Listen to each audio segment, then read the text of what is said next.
आंना गामिया जाहैबाय मैदम दाकिनगाव PO प्लास PS रुनिकाटायानो बेनिफ्राय डिस्ट्रिक्टआ चिरां बेनिफ्राय आंनि बाबानि नामा हिरेन चन्द्र बसुमतारी आरो आइनि नामा प्रतिमा बसुमतारी ओंखायनो बावहाय मोनसे स्ट'रि दं आरोना सार माने आं जेब्ला जोनोम जादोंमोन अब्लाहाय माने डेलिभारिनिफ्राय लाबोनाय समावहाय मादि खुनि मोनदों माबे जायगायाव मिथिया आरोना बाट आंनि मेगनावहाय एसे डिफेक्ट जानानै दंमोन आं नुवामोन होन्दों उन्दै समाव बेनिफ्राय बेनि उनाव बहुद डक्टर नागिरदों होन्दों बाबामोनहा माने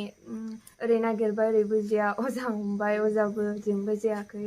बेनि उनाव माने मानसिफ्राथ' हबानो लुज जाखाबायमोन आरो नुनाय नंला बे गथ'आ बेबायदि आरो बुंबायमोन आरो बाट बाबाया जेननानै थायाखै बेनिफ्राय बङाइगावआव होन्दों आरोना सासे जुरि जुति दास होननाय डक्टर दंमोन बै समाव बेनिफ्राय बेवहाय लांनानै आंनि मेगना मोजां जादों आरोना बेनिफ्राय बेयावनो बाबाया बुंदों कि आंनि फिसाजोआबो सानसे डक्टर जागोन प्लास माने नामाबो बै डक्टरखौ लानानैनो जुरिना दोननाय जादों आरो बे बाथ्राखौ बाबामोनहा जेब्ला आं एसेमान 10 बेफोरबायदि फरायबाय थानाय समाव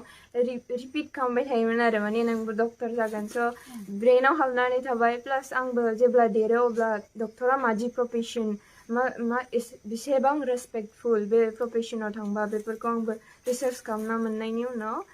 डक्टरखौनो जानोसै बेबायदि लानाय जादों नोङो मबे स्कुलाव फरायनानै माबादि पार्सेन्ट लानानै पास जानो हाया आं मा होनो 1 to 5 आङो गामियावनो LP स्कुलाव फरायदों बिनि उनावहाय 5निफ्राय 10 सिमखौ UN एकाडेमि रुनिकाटायाव बावहाय 10आवहाय आङो 80 पॉइंट समथिं पार्सेन्टेज मोनदों बिनि उनावहाय HS खौ हायर सेकेन्डारिखौ पाठशालानि आनन्दराम बरुआवहाय बेवहाय आङो 72 पॉइंट समथिंमोन आरो बावहाय बेनिफ्राय बिनि उनाव आङो बेनि थाखाय प्रिपारेसन खालामबाय मेडिकेलनि थाखाय नोङो दा जे MBBS फरायनो थांसिगोन दा MBBS फरायनो थांनायनि उनावहाय नों गोदान जोलैफोरनो मा इसारा होनो लुबैयो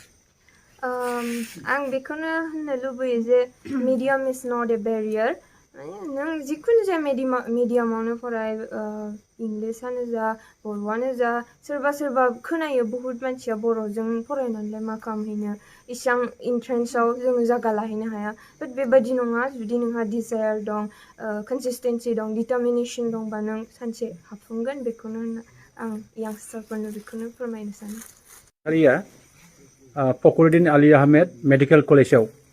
जे बियो जे MBBS फरायनो थांगासिनो दङ दा नोङो सासे बिफा जानानै नोङो मा बुंनो लुबैयो आंनि फिसाजो जे सासे MBBS फरायनो थांगोन दा बेवहाय आङो सिगांनिफ्रायनो जथेस्थ' गथ'नि नांगौखिनिखौ मदद होबोदों दिनैबो आङो बिनि MBBS फरायनो थांनायावबो जिखिनि नांगौ जायो आं बेखौ जथेस्थ' प्रिपारेसन दङ आरो आं मा होनो 1 to 5 आङो गामियावनो LP स्कुलाव फरायदों बिनि उनावहाय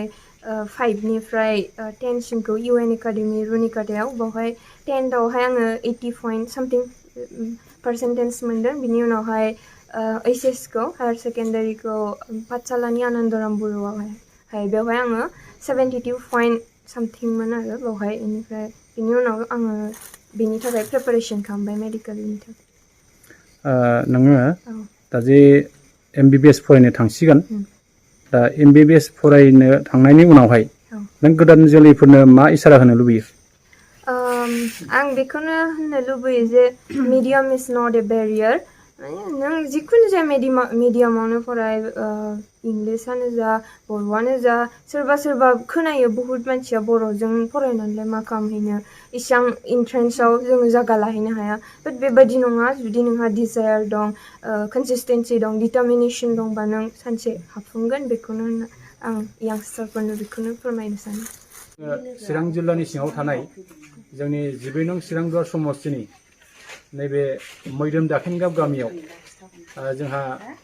doctor Fakhruddin Ali Ahmed medical college Barpeta बेहाय जोंहा जोंनि सासे बिनानाव जुरिना बसुमतारी बिथाङा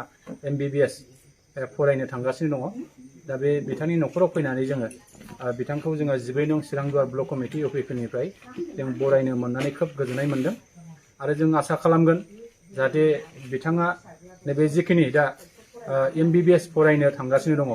बे फरायनाया जाहाथे जाफुंसार जायो बेखौ जोङो इसोरनिसिम जोङो आरज गाबगोन आरो जों दिनैहाय मिथिनो मोनबाय जों दिनै खोनानो मोनबाय जे जोंनि नैबे 12 नं चिरांदुवार समस्तियाव जोंनि सा ओनसोलाव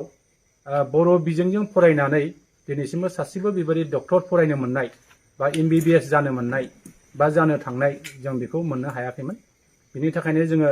12 नं चिरांदुवार ब्लक कमिटि अफिसफोरनि जानानै जुरिना बसुमतारिनो जोङो रोजा रोजा साबायखर जासिगोन आरो जोङो बिनिनो बिफा जा हिरेन चन्द्र बसुमतारि बिथांनोबो जोङो साबायखर जासिगोन जुरिना बिमानो बिथांनोबो जोङो रोजा रोजा साबायखर जासिगोन आरो बिथांमोननि गोख्रों नाजानायनि थाखायनो जुरिना बसुमतारिया दिनै बे थाखोसिम सफैनो हादों बेखौ जोङो बुंनांगोन आरो जोङो दिनैहाय बे न'खराव फैनानै जोङो मिथिनो हाबाय जे जुरिना बसुमतारिया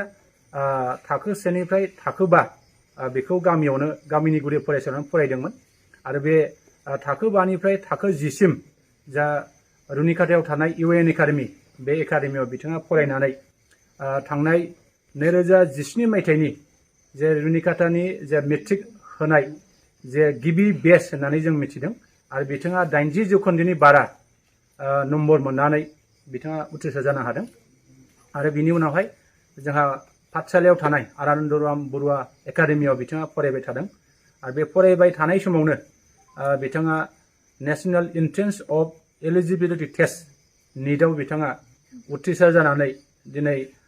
फखरुद्दिन आली आहमेद मेडिकेल कलेज बरपेटायाव